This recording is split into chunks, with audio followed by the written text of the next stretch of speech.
দর্শক, আমি এখন আছি কক্সবাজারের ইনানি বিচ সংলগ্ন হোটেল রয়্যাল টিলিভের সামনে।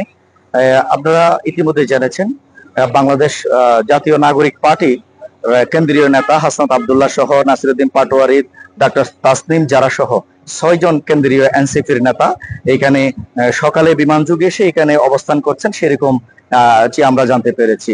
আমরা যেটি জানতে পেরেছি সেটি হচ্ছে তারা সকালে একটি ইয়ার যুগে কক্সবাজার এসেছেন। কক্সবাজার থেকে তারা এই ইনানিতে যে 5 তারা হোটেল যে রয়্যাল টিলিভ রয়েছে, সেই রয়্যাল টিলিভে তারা অবস্থান করছেন বলে আমরা তেমনটি জানতে পেরেছি।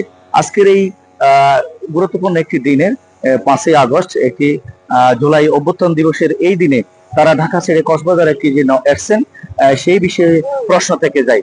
এই বিষয়ে আমি এই এলাকারই একজন ছাত্র রাজনীতিক, ছাত্র দলের একজন নেতা, তার কাছ থেকে আমি জানবো এই এলাকায় তারা কখন এসেছেন এবং কিভাবে তারা দেখেছেন, একটু বলুন।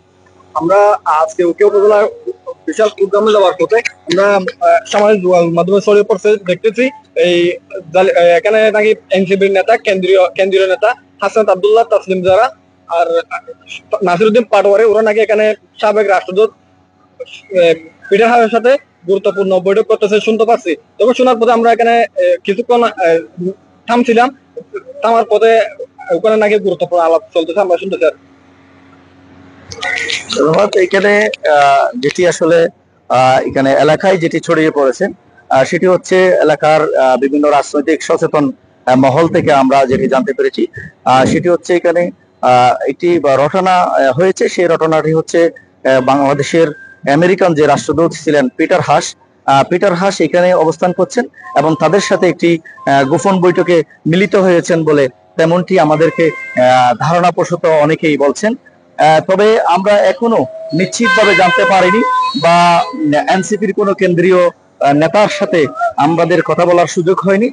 তারা এখনো রুমে অবস্থান করছেন। এখানে শত শত গণমাধ্যম কর্মী এখানে হোটেল রয়্যাল টিলিভের সামনে গণমাধ্যম কর্মী তারা এখানে অবস্থান করছেন আসলে সঠিক তথ্যটি জানার জন্য। এখনো সেরকম সঠিক তথ্য আমরা জানতে পারিনি, তারা কেন এসছেন, কি জন্য এসছেন। আপনারা নিশ্চয়ই জানেন, এই যে গত 14 দিন আগে জুলাই পদযাত্রা উপলক্ষে তারা কক্সবাজারে পদযাত্রা করেছেন, সমাবেশ করেছেন। আবার এই 14 দিনের পরেই এমন কি গুরুত্বপূর্ণ কাজ, যে কাজের জন্য তারা এখানে রয়্যাল টিলিভে আসছেন এবং এটি নিয়ে প্রশ্নই থেকেই যাচ্ছে। আমরা চেষ্টা করছি তাদেরকে তাদের সাথে যুক্ত হওয়ার জন্য বা তাদের কাছ থেকে বক্তব্য নেওয়ার জন্য আমরা চেষ্টা করছি। আমরা তারা যদি বক্তব্য দেয় গণমাধ্যম কর্মীকে, অবশ্যই আমরা সেটি জানাবার চেষ্টা করব। এই ছিল আমার কাছে কক্সবাজারের সর্বশেষ পরিস্থিতি।